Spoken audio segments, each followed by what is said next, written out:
Yesterday I saw the Odyssey at the literal first screening that my theater had, 2 p.m. on a Thursday, and I have a lot of thoughts on it, so let's get into it.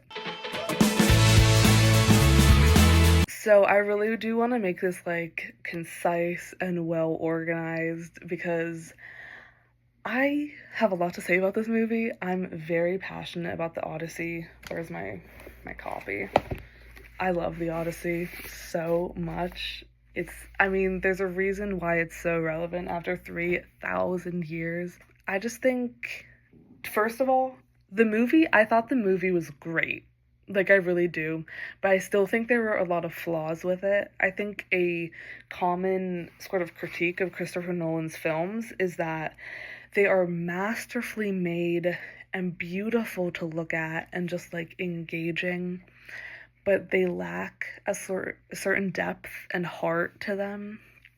And when adapting a story like The Odyssey that has so much heart and character and humor in it, I feel like a lot of that got lost in translation when making the adaptation. But I also think there were a lot of great things that were unique to the film that were good. So I'm sort of back and forth on it. To give you my like official review on Letterboxd, I gave it 3 out of 5 stars.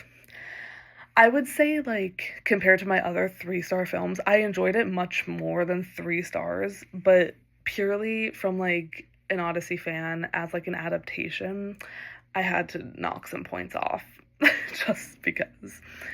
But let's get into why. I actually just want to start off with sort of the end, funny enough.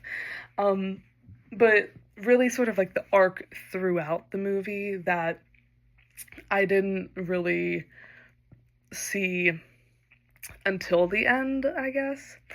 Basically, the ending of this movie sort of, and this comes with a critique and a compliment. I think the original text is so focused on the reunion of Penelope and Odysseus, and it's such a beautiful and just like drawn out moment that they've been waiting for 20 years. And I think that the movie super under-delivered on that moment. Like, I really don't think, like, in the book, it's this big drawn out thing where Penelope is like interrogating Odysseus because she doesn't know if it's him or not. She's been fooled too many times. She's had false hope and she just like refuses to like let down her walls and accept that it's her husband finally. And then she uses her beautiful, brilliant mind and sort of plays a little trick where she's like, "Oh, we moved your bed to the hallway." And he's like, "You moved my bed, but it's embedded in an olive tree. So did you break down the tree or how did you move my bed?" And that is the moment when she knows that it actually is Odysseus because he's the only one that would have known about the tree and the bed. And then she like embraces him and it's this beautiful moment, but then they go and they spend the night in their bed and they just like talk about like what had happened to each of them over the past 20 years. And it's like this huge moment of just reuniting. And that did not happen in the movie, which I felt was like such a disservice to the story because this story is about homecoming. Like, it's about trying to get home and all this stuff, but then when he gets home, it's like not really celebrated. I don't know. It was weird. But on the other side of that, the time that Christopher Nolan could have spent celebrating this homecoming and Odysseus and Penelope coming back together, he spends sort of pulling a different thread that I did also enjoy, which was this sort of commentary on like societal collapse almost. At the end of the movie, there are a lot of flashbacks to the Trojan War, moments where they're like killing people innocently in the street, they're decapitating statues of the gods. I mean, obviously, throughout the story, this is a story of betraying, or shall I say, defying the gods. And, you know, that sort of loss of humanity and just like doing what you have to do to survive. It ends with this commentary on like at this current moment in time, we are not this current moment in time, the current moment in time in the Odyssey.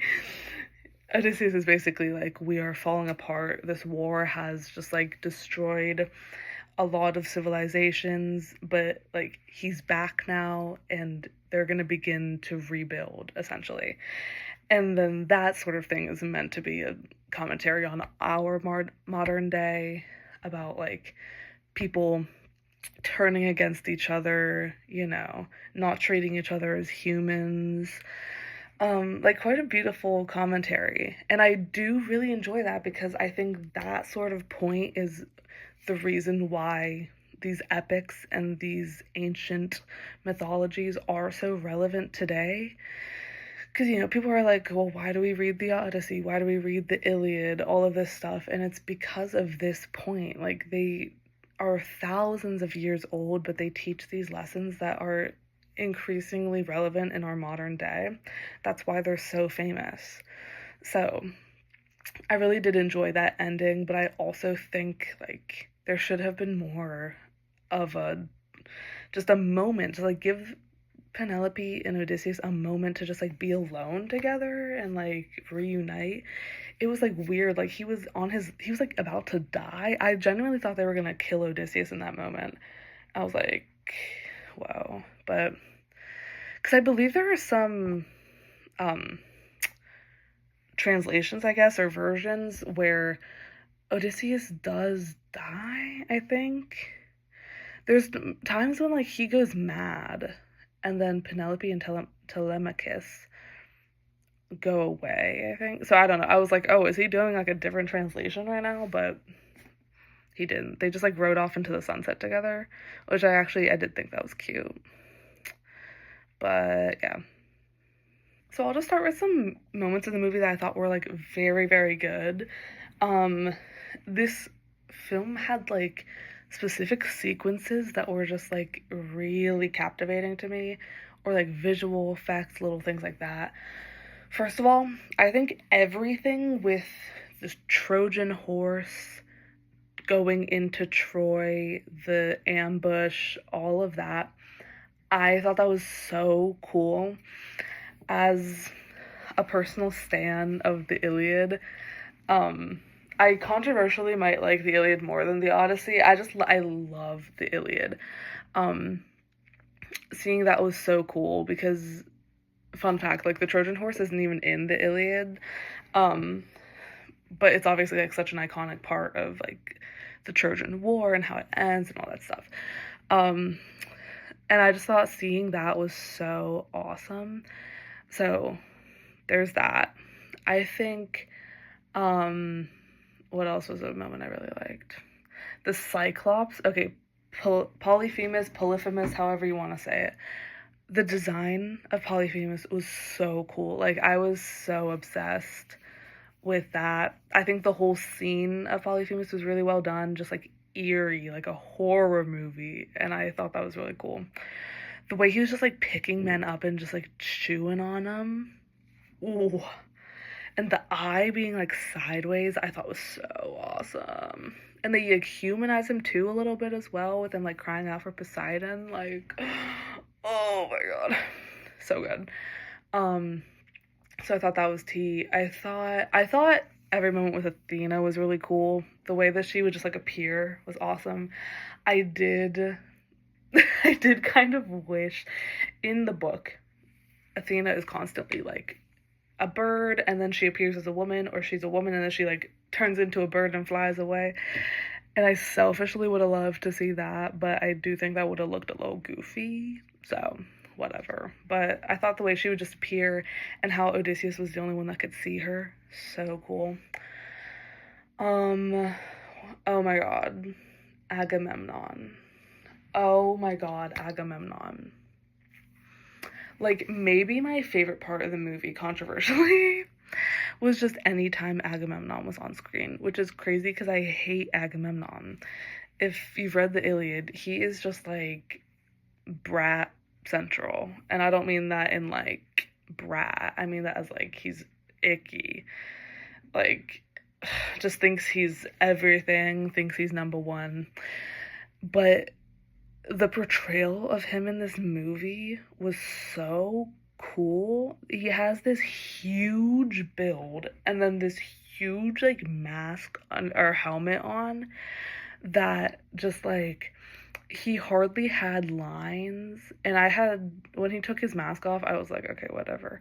But just like the costuming of him, as well as the music that came in whenever he was on screen, as well as the way that men just like move around him, like they put everything into the Agamemnon scenes, I swear. It was so cool. Like whenever he was on screen, I was just like, oh, like that is a leader of an army. Okay, okay. Oh, I thought he was so cool. And in the end, when we get the footage of them, I said footage as if this was like a found footage movie. When it's the shot of Odysseus and his men letting all of the guys into Troy, and then Agamemnon is just standing still at the gate, and all of the men are flooding in around him. Oh my god. And in the underworld, when Agamemnon is like approaching, and he's just like this like force, like he moves like a ghost. It's, well, he was a ghost. So just like, oh my god, Agamemnon was so cool. I also think Circe's Island I thought was pretty good. As someone, Circe is my fave. Circe is my absolute fave. My favorite book of all time is Circe by Madeline Miller, which I don't have with me. I think I just left it in Pittsburgh for college because I keep it with me at college. But I was very pleasantly surprised by Circe's portrayal. I loved that they like explicitly gave her a moment to be like, your men rape women, they just take and they take and all that stuff. Because I don't entirely remember, but in the Odyssey, I don't think Circe has a moment where she's explicitly, and she does say the whole like men are pigs thing, but I just think that in the movie they really like nailed down exactly what she was talking about, and I loved that. And her, oh my gosh, her little like witch hut, I was obsessed with that. When she let all the men in, and then she starts, oh my god, I'm so, like, it was like body horror, but it was so fierce. She starts like rearranging their flesh and bones and turning them into pigs. Like, so good. So good. I was like so obsessed. And that scene went on for a long time. She just went man by man and was just like rearranging them into pigs.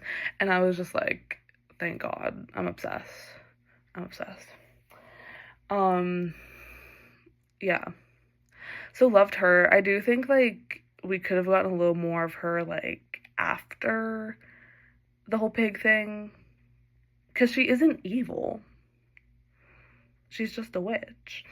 So I would have liked to see more of her, but like again, that's just because I love Circe. What else did I like? I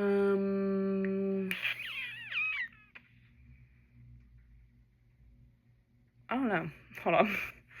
Okay, so two more things. I love that they included Argus the dog. I for sure thought Argus was gonna get cut, but he made it into the movie because that's such an important and just like emotional moment when Argus, he like, he's such an old dog, but he just like won't die because he's waiting for Odysseus to come home.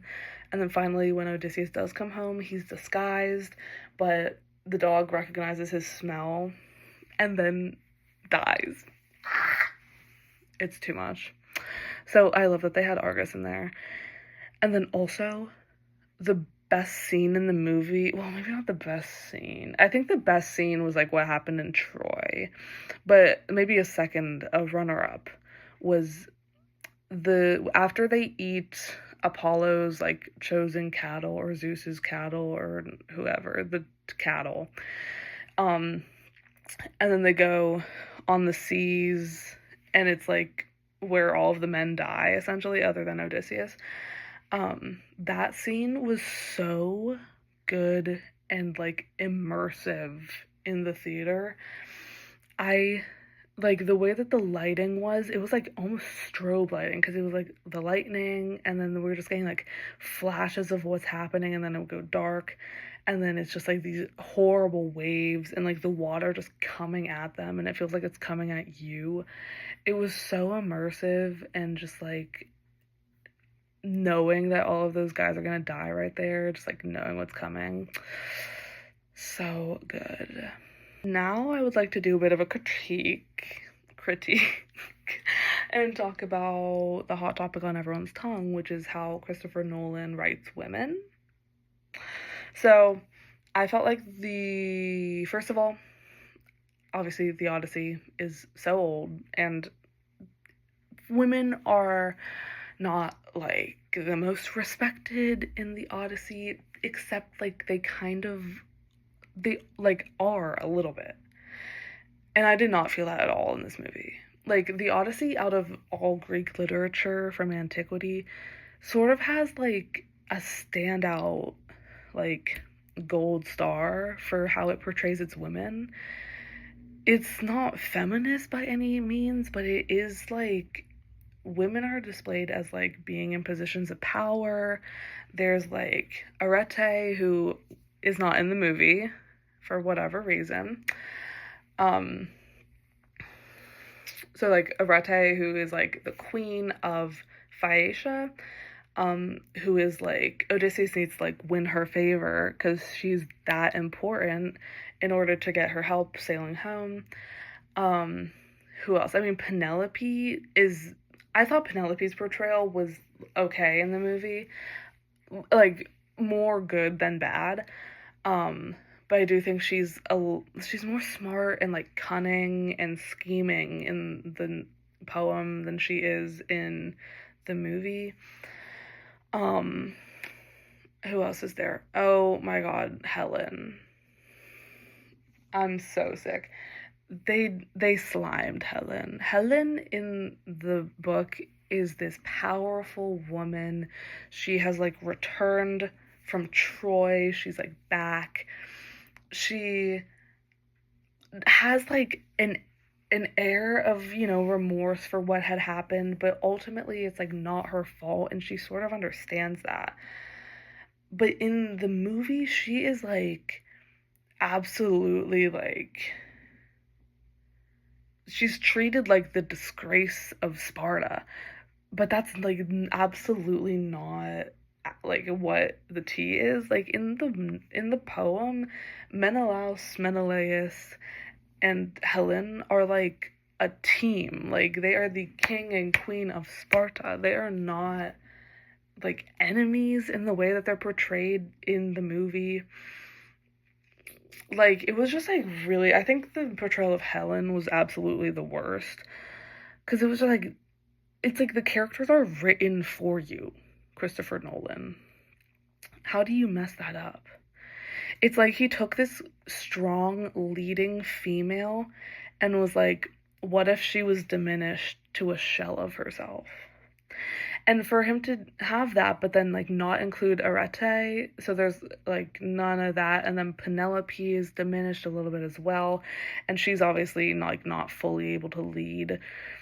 There's like all of these women who are meant to be like in these positions of power are essentially just like erased from the movie.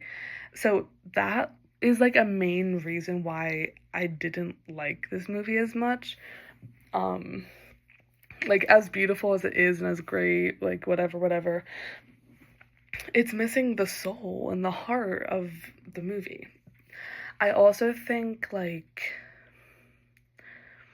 so much of there are literally like theories that Homer was a woman because of the Odyssey and because of the way that women are so sympathetically portrayed, and the way that like sort of the little tasks that they do as like servants or just like as women who are running a palace, that sort of thing. The description of those things in the Odyssey makes people literally have these theories that like maybe Homer was a woman.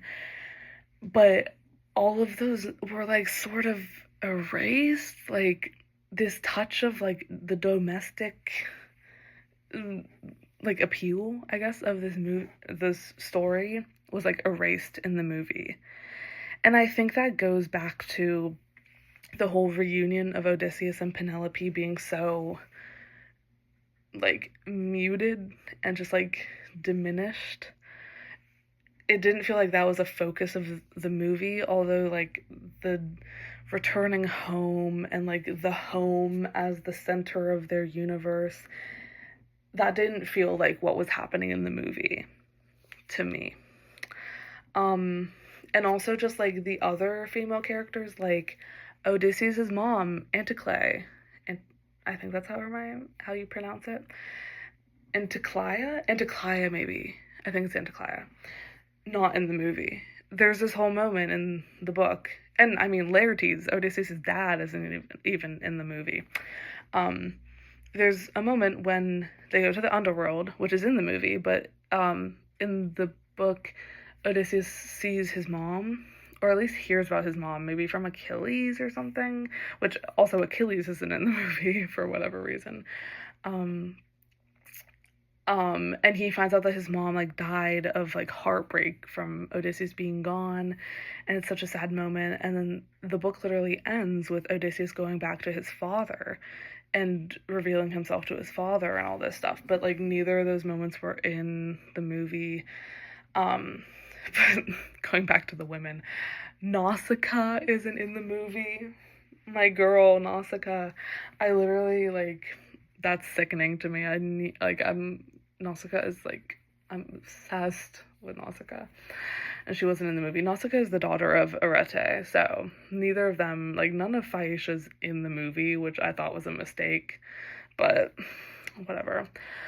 Eurycleia is like Eurycleia has this whole like role in the book where she's sort of like helping Odysseus stay undercover, and um like she's like almost like a spy, almost kind of. She knows that Odysseus is home, but no one else does.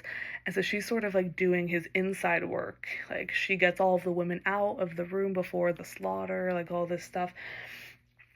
And Eurycleia had like genuinely, literally two moments on screen in this whole movie. One in the beginning when Telemachus is like, he goes and tells her something, either about Eumaeus or about Argus. Whenever Argus is like thrown out of the house, he goes and tells Eurycleia something. That's one moment. And then at the very end, they do have the moment of her recognizing Odysseus's scar on his foot, but then she's just like never shown again. So they're just like these moments where women have like agency and power and control, not power and control, but just like the moments when women are doing things and having action and having plot points are just like erased from the movie, which is so sad and stupid. Oh my gosh, and Calypso, oh my god. Calypso was just like so bland. Calypso is meant to be this like outspoken woman. She is like she's like passionate. She's so passionate. But she's just like stoic and still in this movie. And it's just like she doesn't talk that much. It's just like what is going on? There's this whole moment in the book when Hermes also isn't in the movie for whatever reason. Hermes comes down and basically is like Odysseus needs to get off this island and continue his journey. And then Calypso is like has this whole moment of like outrage at the gods because all of the male gods get to have as many female mortals, well, sorry, not female, sorry, not to straight wash the gods, but the male gods get to have as many mortal suitors as they want, like whatever, all this. And she gets one and she has to give them all away. Like as soon as men come onto her island, like she's never able to keep a mortal suitor, and it's just not fair. And like fair enough. It's like this really empowering almost moment where she calls out this double standard, and that's just not in the movie. Like, truly, I get that, like, women are on screen in this movie. Women truly are on screen. But all of their moments of agency and, like, having a bit of focus and control in the narrative is absolutely washed away in this adaptation, which I think is the most disappointing part of it. Melanthe is, like, why is Melanthe, like, low-key, like, like, why is she's in it so much? And I'm just like, they should have given Euroclea a little bit more of a moment, but what you gonna do? Then to talk about Athena for a second, I thought Athena was great, as I already kind of talked about. And I thought the moment with, they keep cutting to this shot of someone decapitating a statue of Athena, and then at the end, they show that moment, and it's like actually like Athena's physical, like it's Zendaya, and they're about to decapitate her, and then it cuts back to the statue. And I think that was really great, like symbolizing this sort of like, not that that's really a commentary on like women, it's more of just like the gods and society is being dismantled kind of. But it was an interesting shot, and it did have a woman in it. So yeah. Also, and I knew this wasn't going to be in the movie. I said this literally before I went in, but there's this moment in the underworld when Odysseus goes to the underworld. Oh my god, the underworld scene should have been longer. Like, in my opinion, they could have like cut the Agamemnon Clytemnestra thing, just because I don't feel that that's served in like Nolan's adaptation. I feel like that didn't serve much of a point, although I do love Clytemnestra killing her husband.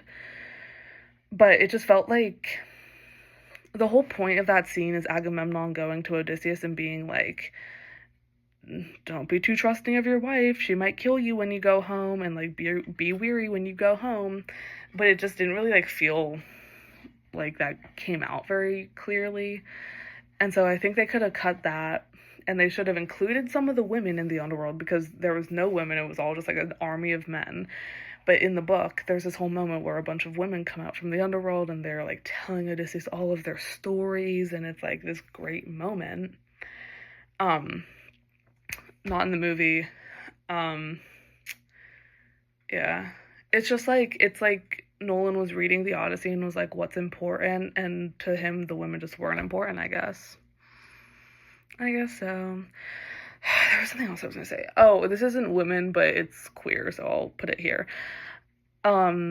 Wish we had some Achilles and Patroclus. And again, this is the Madeline Miller fan in me, but like, Elliot Page should have just played Achilles. Like, I don't understand what the inclusion of Sinan was. Just as like a method of building up Antinous' character, I guess. But I feel like we should have just had Achilles. It could have just been Achilles. And with Achilles, just like have Patroclus just like standing next to him or something. Like, he doesn't even have to talk. I don't even care. Just like have Patroclus in there. But I guess not. We don't get either of them, actually. So stupid. Because, like, in the Odyssey, it's like every time Achilles is there, Patroclus is also there. Because, I mean, like, obviously we all know they're gay, but it's like, sure, just erase all the queer characters. I don't even care. Now, moving back to a compliment, I want to talk about the performances for a minute. I think generally, overall, the performances were great in this movie. I don't think anyone was like, no one's performance I thought was bad. I think some of the writing fell short for some people, but I think the performances were good. Like, specifically, this man whose name I keep forgetting, John L. What's his last name? Leguizamo, who I think is, hold on, I need to investigate this man because I feel like I've seen him in something, but is he in the Princess Diaries? Not the Princess Diaries. The Princess Bride. Hold on, let's look. He's in Romeo and Juliet. He's in Ice Age, too. Okay, so I know him from Romeo and Juliet, then. Love that for him. He's either, like, Tybalt or, like, someone else. Oh, he's in Moulin Rouge? Okay, enough about, okay, whatever. He, I thought, was the best actor in this movie. His performance as Eumaeus was so, like, heartfelt and sympathetic and strong and dedicated. I was just like, snaps for him. I did not think Eumaeus was gonna have such a huge role in this movie, and so I'm really glad that that came to fruition. Um, so yeah, loving him. I thought, sadly, I think Tom Holland's performance might have been one of my lesser liked ones, but I don't know. I feel like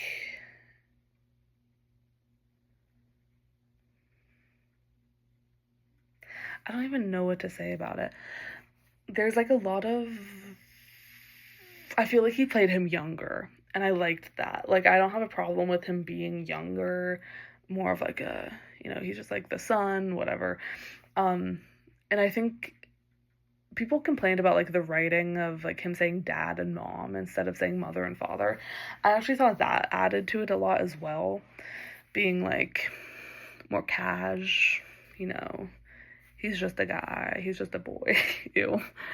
Yeah, but I just like some of his scenes, I was just like, I'm not so sure. But again, I don't think that was his fault. I think it was a writing thing. So, like, I thought Telemachus had such a big role in this movie, more than I was expecting. So I don't know what to say about that. Because I think also, like, the whole time we're sort of setting up that maybe he's not ready to lead, like, all of this stuff, but then it ends with him taking the throne. So I just, like, wasn't really sure. And he also takes the throne kind of, like, off screen. So it just, like, felt like we were introducing so much of Telemachus just because he's like Odysseus' son, whereas that time should have been spent with Penelope, who actually knew Odysseus and wasn't 3 years old when he left. So, anyway, yeah, that's that. Who else? I think Anne Hathaway was good in this. Again, I think all of her problems came from the writing, not her. Like, I just think she had a very, like, boom performance. And I did like the scene when she was like, Telemachus keeps calling it like the empty throne, and she's like, I've sat on this throne for 20 years. I thought that was tea. Who else? I guess I'll talk about Matt Damon. I think Matt Damon was fine. I thought Matt Damon was fine, I'll say it. I don't want to say it, but I'll say it. So there's that. I thought Robert Pattinson was great. I thought he was really good in this, actually. Again, I think he had a little more screen time than he needed. Like all of the flashbacks to his childhood, and then his scene one-on-one with Penelope, I was like, I don't recall that being in the Odyssey, but again, I could be wrong. I was just like, what is happening here? So there's that. What else? Who else is in this movie? I thought, oh my god, Lupita Nyong'o. I thought she was great. But again, I mean, I thought her character was absolutely written in a horrible, horrible, horrible, horrible, horrible, like, bad way. But I think she slayed. I also think it's really funny, because I guess up until this point, I guess I didn't really clock that Clytemnestra and Helen were twins. Like, I knew they were sisters, but I forgot that they were twins. And it's just, like, the crazy thing about, like, Helen is the most beautiful woman in all the land, that people are going to war for her. And then here's her twin sister. It's like, hello. Like, she's right there, babe. There's another one. So, there's that. Who else is in this movie? I think that's all of, like, the noteworthy people. I thought, Elliot Page was great. I loved seeing Elliot Page in this. Just wish he was playing Achilles. Finally, my final point that I'm going to speak on is I just want to talk about the structure of this movie, because I thought it was interesting at some points, and at some points I thought it was a little weak. I think there are some scenes in this movie that go on for too long. And it's sort of like as someone who knows the Odyssey and loves the Odyssey, I was sitting in the theater wondering, like, for people who haven't read the Odyssey, are you sitting here thinking, like, I'm bored? Because I, the whole time, whenever I would get kind of bored, I would be like, oh my gosh, but I can't wait for, like, the next thing that happens. Like, I know where they're going with this, and so I'm really excited for that. And it kept me engaged. But for someone who, like, doesn't know where it's going necessarily, I'm like, I feel like I would have been a little bit like, okay, what are we doing now? Like, for example, there are flashbacks to Troy. At some point, from the middle to the end of the movie, there's like one big flashback where it's all of like them coming out of the horse and then them silently shooting the guards and then letting all of the army in and all that. And then we go back to like the present for a bit, and then there's another flashback back to that same moment in Troy when everyone's just fighting, and it's a very long flashback of them just fighting. And when I was watching it, I was kind of like, we already saw this, really? Like, we saw the point of action. I don't think we need to be seeing this moment here. And it must have been like 5 or 6, maybe that's over. I don't know how long it was. But it was a long flashback of just the same thing that we already saw. And as someone who's obsessed with the Iliad and the Trojan War, I was like, I'm loving this. Like, I love seeing the Iliad, but even as someone who loves the Trojan War, like, I'm kind of like, why are we seeing this again? There's some stuff like that that just feels drawn out. Things like the Lystragonian giants, obviously a key piece of the story, but the Lystragonian giant scene felt a little like, huh? Like, it's kind of like they just show up and they get attacked and then they leave again. And also, Scylla and Charybdis, I felt, was a little one note, which is sad. I thought the design of Scylla was crazy. Like, why is it such big, like, rock arms? I don't know. What else there was also the sirens. I wasn't so sure about the siren scene. I like hearing the siren song. And so I liked the effect of it though, like the muffled, you know? Okay, I'm gonna move on from that. Anyway, basically the point I'm trying to make with the structure, the opening of this movie is a little bit wonky for me. Like, the exposition, I guess, is just a little like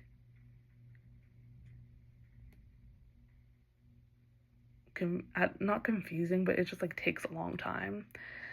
And then the ending of this movie, I felt also like it felt like the climax of the movie was the moment with Antinous and Odysseus taking out all this, not Odysseus and Antinous, but Odysseus taking out all of the suitors, including Antinous. That felt like the climax of the movie, and I don't feel like that's the climax of the story. The climax is meant to be Odysseus and Penelope reuniting, as I've already said, but you know, it just felt like that like fight was meant to be the peak of it, which I don't think that's how I feel about the story, but maybe that's what Christopher Nolan thinks, so whatever. Overall, I think this movie was a very enjoyable movie. It's incredible. Some of the moments, like getting to see this on screen, was a great joy. I just think Christopher Nolan is too famous and too well revered of a director to be writing women as horribly as he does. It's just like unacceptable, kind of. And so that's my takeaway. Bye.